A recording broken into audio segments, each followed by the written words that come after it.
This is our last day in Osaka. Sekarang tengah on the way nak pergi airport. Oh, yesterday lah our last day in Osaka. Lepas tu sekarang nak pergi Tokyo pula. Dia punya benda ni panggil apa? Petrol pump dia tergantung. Hebat sikit lah. Oh hell no.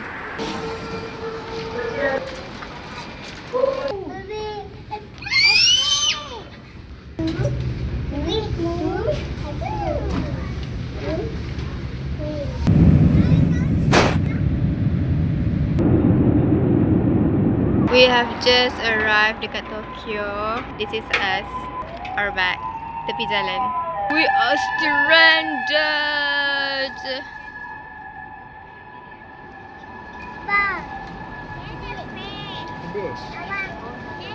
Apa dia? Daddy sakit kaki ya. Apalah hari ni mesti ada hikmah punya, insya-Allah.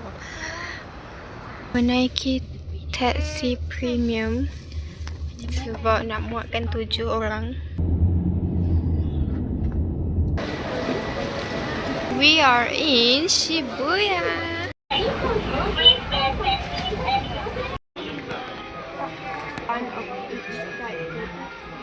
Wow. Tengah beratur nak bayar. Tunjuk kita beli apa?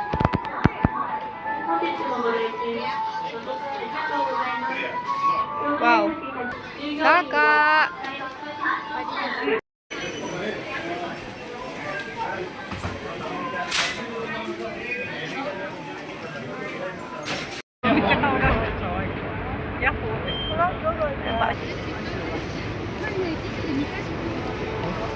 Mami. Hai. Ni ke Shibuya Crossing? Oh, sumpah lah. Oh, depan tu. Wow. At the Shibuya Crossing. That's a lot.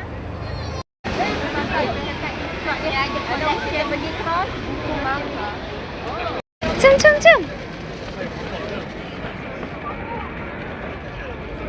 Oh my god.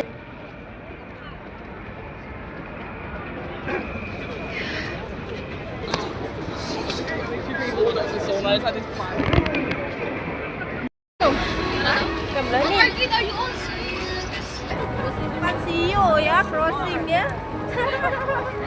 Ya. 4 bahagian. 4 bahagian crossing dia. Zaman. We survive. Guys, angle is everything.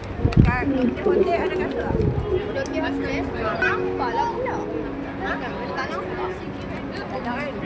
Pada barang je kan. Dia ada kamera. Ni nak beli kasut baru dekat corner. Sebab apa? Dihilangkan kasut dia. Kedai kasut dia banyak gila pilihan.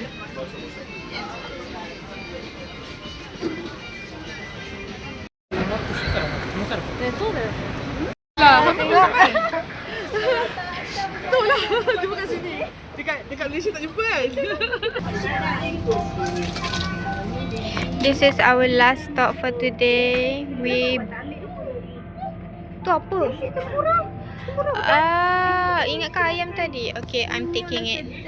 We are waiting for our taxi. Still ordering. Alfa, okay, mantap. Bila dia sampai ya. Boleh. Hari ni sudah 3 kali kita naik. 3 ke? 3 ke? 3 lah. Premium kan? Alphard. Only 3 lah. Kena beli Alphard lah. Kat Malaysia pun dia tak pernah naik. Tadi pernah naik? Tak pernah naik sekali lah. Berapa kali main kita naik Alphard hari ni? 3. InsyaAllah 3. 4 lah, kali ni kali ke-4 lah. Mungkin kita pun akan membeli Alphard selepas ini. Ya, tapi awak cakap tak selesa. Belakang dia sempit. So Tak kena kita gerakkan. mungkin Mami kakak rasa sebab dia Mami punya Maybe we should choose tu, Mak. Yeah. Space yang tengah tu kaki dia luas gila. Yeah, so I have to like don't blame the car but the driver. Dua yang tengah tu. Ya, yang belakang untuk Belakang tu baby-baby untuk- ya. Oh, okay. Sini. Apa? Apa ni? Orang punya apa? Yang apa? Yang Apa dia dia? ke CEO apa? Yang buat Bos. buat kosmetik apa ni? Founder. Founder. Semua founder naik Alphard sebab nak duduk kursi belakang tu ya. So feeling macam orang kaya lah. Ada driver. Tak apa. Itu paling selesa Alphard je lah. Ferrari setakat nak bawa tu seronok. Nak jalan mana-mana Alphard je. Yeah. Dia punya kerusi tu nampak selesa lah. Untuk kursi dua tengah tu memang selesa. Ya, So design dia maksudnya memang untuk dua orang yang datang. Alah. Beli monster truck. Jangan nak beli bus terus.